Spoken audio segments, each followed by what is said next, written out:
We don't care. The United States and NATO, we do not care how many Ukrainians die, not civilians, not women, not children, not soldiers. We do not care.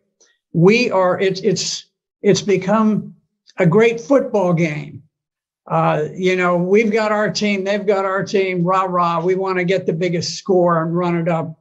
And, we don't care how many of our players get crippled on the playing field, as long as we win. Now, we are shipping fantastic quantities of weapons, and it's caused the stock of Raytheon, which creates missiles, and Northrop Grumman, which creates aircraft and so forth, and missiles. All of these defense industries have become tremendously bloated with tax dollars.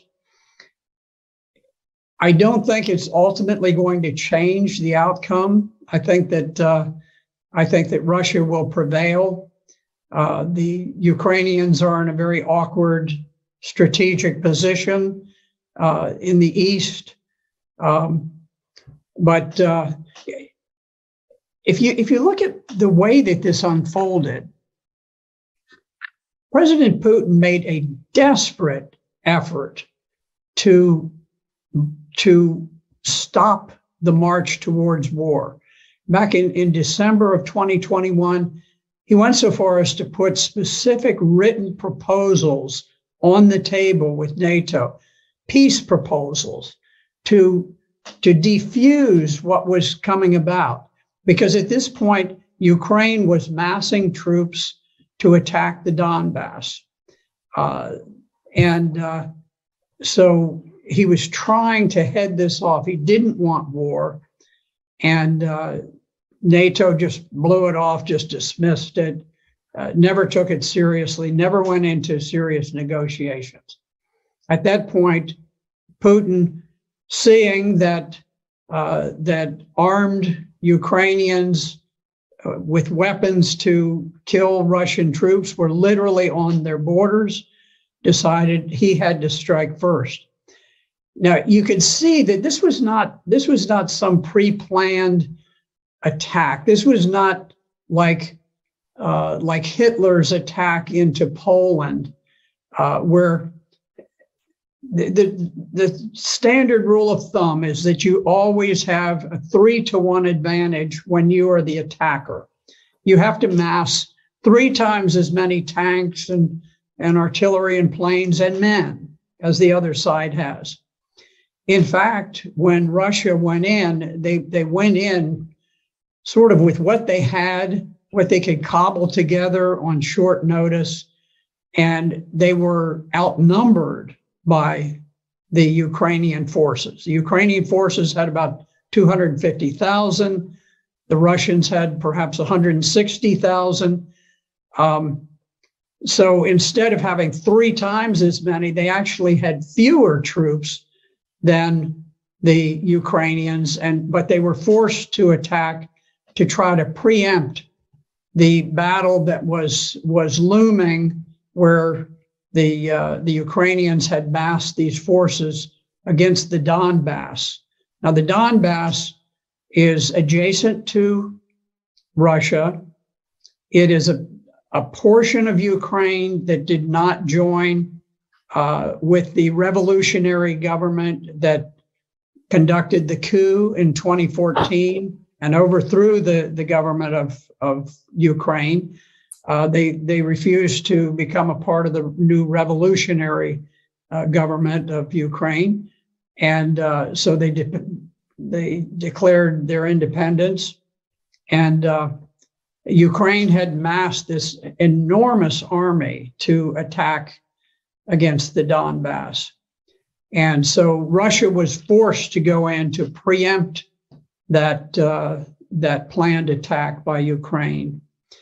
And you could see that Russia very much hoped that they could conduct this special operation without unduly causing casualties for the Ukrainians, because they they think of the Ukrainians, or at least they did think of the Ukrainians as brother Slavs, that they wanted to have good relations.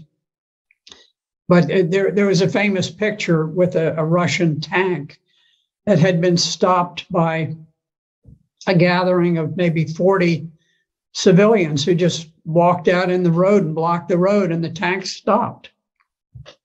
I can tell you, in Vietnam, if we had a bunch of people who stood in the way of an American tank going through, that tank would not have slowed down in the slightest. It wouldn't have honked a horn. It wouldn't have done anything. Wouldn't have fired a warning shot. It would have just gone on. And I think that's more typical. I'm not criticizing the Americans.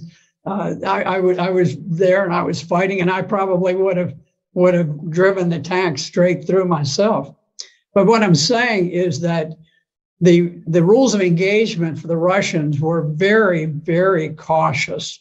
They didn't want to create a great deal of hatred and animosity. The Russians did not go in. They did not bomb the electrical system, the media systems, the water systems, all of these, the bridges and so forth. They tried to retain the infrastructure of Ukraine in good shape because they wanted it to get back. They just wanted this to be over with and get back to normal. It didn't work. The Ukrainians, the resistance was unexpectedly hard. The Ukrainian soldiers fought with great valor, great heroism, and so now the game has been upped and it's become much more serious. But it is amazing to look and to see that Russia dominates the air. They haven't knocked out the train systems. They haven't knocked out power plants. They haven't knocked out so many things. They've never bombed the buildings in the center of Kyiv, the capital of Ukraine. They haven't bombed the buildings where the parliament meets.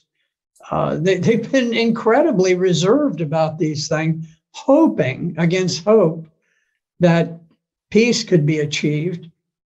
But I don't think Ukraine has anything to do with the decision about peace or war. I think the decision about peace or war is made in Washington, D.C. As long as we want the war to continue, we will fight that war using Ukrainians as proxies, and we will fight it to the last Ukrainian death.